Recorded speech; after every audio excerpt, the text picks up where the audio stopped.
Live video.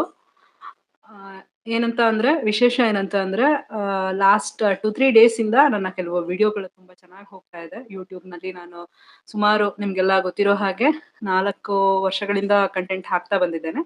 ನನ್ನ ರಾಗಾಧಾರಿತ ಚಲನಚಿತ್ರ ಗೀತೆಗಳ, ಜನಪ್ರಿಯ ಗೀತೆಗಳ ಪರಿಚಯ ಸೀರೀಸ್, ಹಾಗೆ ನಾನು ನೊಟೇಷನ್ಸ್‌ಗಳನ್ನ ಕೊಡೋದು ಇದೆಲ್ಲ ಆ, ಎಲ್ಲರಿಗೂ ತುಂಬಾ ಇಷ್ಟ ಆಗಿ ನನ್ನ ಚಾನೆಲ್‌ಗೆ ಸಬ್ಸ್ಕ್ರೈಬ್ ಮಾಡ್ಕೊಂಡು ನನ್ನ ಕಂಟೆಂಟ್‌ಗಳಿಗೆ ಇದುವರೆಗೂ ನೀವು ಸಪೋರ್ಟ್ ಮಾಡ್ತಾ ಬಂದಿದ್ದೀರಾ. ನನ್ನ ಯೂಟ್ಯೂಬ್ ಚಾನೆಲ್ ಅನಾಲಿಟಿಕ್ಸ್ ಹೇಗಿತ್ತು ಅಂತ ಅಂದ್ರೆ, ಒಂದು 6 ತಿಂಗಳಿಗೆ 1,000 ಜನ ಸಬ್ಸ್ಕ್ರೈಬರ್ಸ್ ಈ ತರ ಆಗ್ತಾ ಇದ್ರು. ಇವಾಗ ಒಂದು ಕಳೆದ 2-3 ದಿನಗಳಿಂದ ಕೆಲವು ವಿಡಿಯೋಗಳು ಚೆನ್ನಾಗಿ ಹೋಗ್ತಾ ಇರೋದ್ರಿಂದ ಒಂದ್ 2 ದಿನದಲ್ಲೇ 1000 ಸಬ್ಸ್ಕ್ರಿಪ್ಷನ್ಸ್ ಜಾಸ್ತಿ ಆಗ್ತಾ ಇದೆ. I am very happy about this.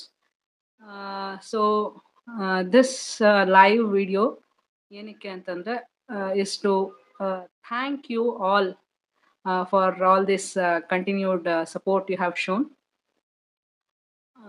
ತುಂಬಾ ಸಂತೋಷ ಆಯಿತು ನನಗೆ.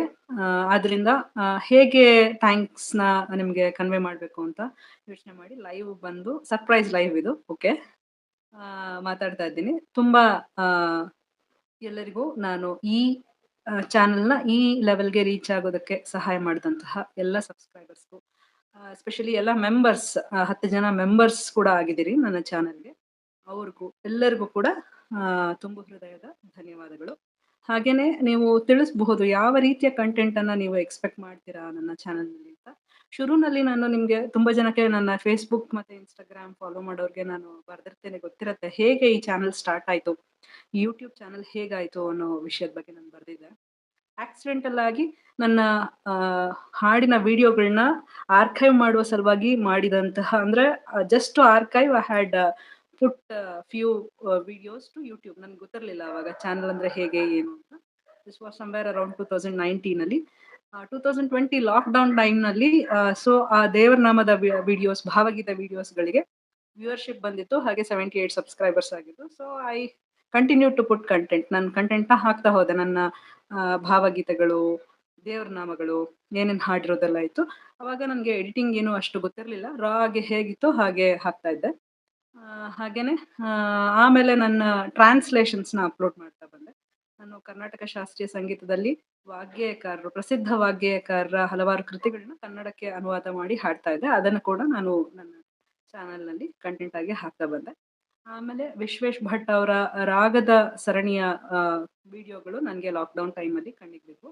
ಸೊ ಇನ್ಸ್ಪೈರ್ಡ್ ಬೈ ದಟ್ ನಾನು ಈ ತರ ರಾಗಧಾರಿತ ಜನಪ್ರಿಯ ಗೀತೆ, ನನಗೆ ಹೆಚ್ಚಾಗಿ ಕನ್ನಡ ಗೀತೆಗಳ ಪರಿಚಯ ಇರ್ತಿತ್ತು. ಯಾಕಂದ್ರೆ ನಾನು ಸ್ವಲ್ಪ ಜಾಸ್ತಿ ಕನ್ನಡ ಹಾಡುಗಳನ್ನ ಕೇಳಿ ಬೆಳೆದಿರೋದ್ರಿಂದ, ರೇಡಿಯೋ ಕೇಳೋ ಅಭ್ಯಾಸ ಮುಂಚೆಯಿಂದನೂ ಇತ್ತು. ಈ ಎಲ್ಲ ಇದರಿಂದ ನನಗೆ ಶ್ರವಣ ಜ್ಞಾನದ ಮತ್ತೆ ಸಂಗೀತ ಕಲ್ತಿದ್ರಿಂದ, ನಾನು ಕರ್ನಾಟಕ ಶಾಸ್ತ್ರೀಯ ಸಂಗೀತವನ್ನ ಅಭ್ಯಾಸ ಮಾಡಿದ್ದೇನೆ. ನನ್ನ ಗುರುಗಳು ವಿದ್ವಾನ್ ಶ್ರೀ HR ಶ್ರೀಧರ್ ಕುಮಾರ್ ಅಂತ, ಶಿವಮೊಗ್ಗದವರು ನಾವು ಮೂಲತಃ. ಸೊ ಈ ಒಂದು ಇನ್ಫ್ಲೂಯೆನ್ಸ್ ನಿಂದ ನನಗೆ ರಾಗಗಳನ್ನ ಗುರುತಿಸೋದು ಸುಲಭ ಆಗ್ತಾ ಇತ್ತು. ಈ ಎಲ್ಲ ಇದರಿಂದ ನಾನು ನನ್ನ ಚಾನೆಲ್‌ನಲ್ಲಿ ರಾಗಾಧಾರಿತ ಜನಪ್ರಿಯ ಗೀತೆಗಳ ಸರಣಿಯನ್ನು ಶುರು ಮಾಡಿದೆ. ಅದೇ ರೀತಿ ನನ್ನ ಆ ವಿಡಿಯೋಗಳಿಗೆ ವ್ಯೂವರ್ಶಿಪ್ಸ್ ಬಂದು ನೊಟೇಷನ್ಸ್ ಕೇಳ್ತಾ ಇದ್ರು, ಕಮೆಂಟ್ ಮಾಡಿ ಕೇಳ್ತಾ ಇದ್ರು. ನೊಟೇಷನ್ಸ್ನ ನಾನು ಕೊಡ್ತಾ ಹೋದೆ. ಆ ಒಂದು ಕಂಟೆಂಟ್ಗೂ ಒಳ್ಳೆ ರೆಸ್ಪಾನ್ಸ್ ಬಂತು ನನ್ನ ಚಾನೆಲ್‌ನಲ್ಲಿ. ಹೀಗೆ ಕಳೆದ 3 ವರ್ಷಗಳಿಂದ ಎಲ್ಲ ಒಳ್ಳೆ ರೆಸ್ಪಾನ್ಸ್ ಸಿಕ್ಕಿ ನನ್ನ ಚಾನೆಲ್ ಈಗ 10,000 ಸಬ್ಸ್ಕ್ರೈಬರ್ಸ್ನ ದಾಟಿ ಇವತ್ತು 11,000 ಸಬ್ಸ್ಕ್ರೈಬರ್ಸ್ ಫ್ಯಾಮಿಲಿ ಆಗಿದ್ದೇವೆ ನಾವು ಯೂಟ್ಯೂಬ್‌ನಲ್ಲಿ. So this live is to express the gratitude to all of you, whoever all have watched my videos, subscribed and have been members of my channel since 2-3 years. ಎಲ್ಲರಿಗೂ ನಾನು ಕೃತಜ್ಞತೆಗಳನ್ನ ಅರ್ಪಿಸಿ ನನ್ನ ಈ ಪುಟ್ಟ ಲೈವ್ ಅನ್ನ ಮುಗಿಸ್ತಾ ಇದ್ದೇನೆ. Thank you. ನಿಮ್ಮ ಕಂಟಿನ್ಯೂಡ್ ಸಪೋರ್ಟ್, ನಿಮ್ಮ ಬೆಂಬಲ ಹೀಗೆ ಇರಲಿ. ಈ ಚಾನೆಲ್ ಇನ್ನೂ ಗ್ರೋ ಆಗಲಿಕ್ಕೆ ನಿಮಗೆ ಯಾವ ರೀತಿ ಕಂಟೆಂಟ್ ಬೇಕು ಅನ್ನೋದನ್ನ ನೀವು ಕಾಮೆಂಟ್ ಮಾಡಿ ತಿಳಿಸಬಹುದು. ನಾನು ಆ ಕಂಟೆಂಟ್ ಓರಿಯೆಂಟೆಡ್ ಆಗಿ ನನ್ನ ಚಾನೆಲ್ನಲ್ಲಿ ಕಂಟೆಂಟ್ನ ಮಾಡೋದಕ್ಕೆ, ಕ್ವಾಲಿಟಿ ಕಂಟೆಂಟ್ ಮಾಡೋದಕ್ಕೆ ಪ್ರಯತ್ನ ಮುಂದುವರಿಸ್ತೇನೆ. ಧನ್ಯವಾದಗಳು.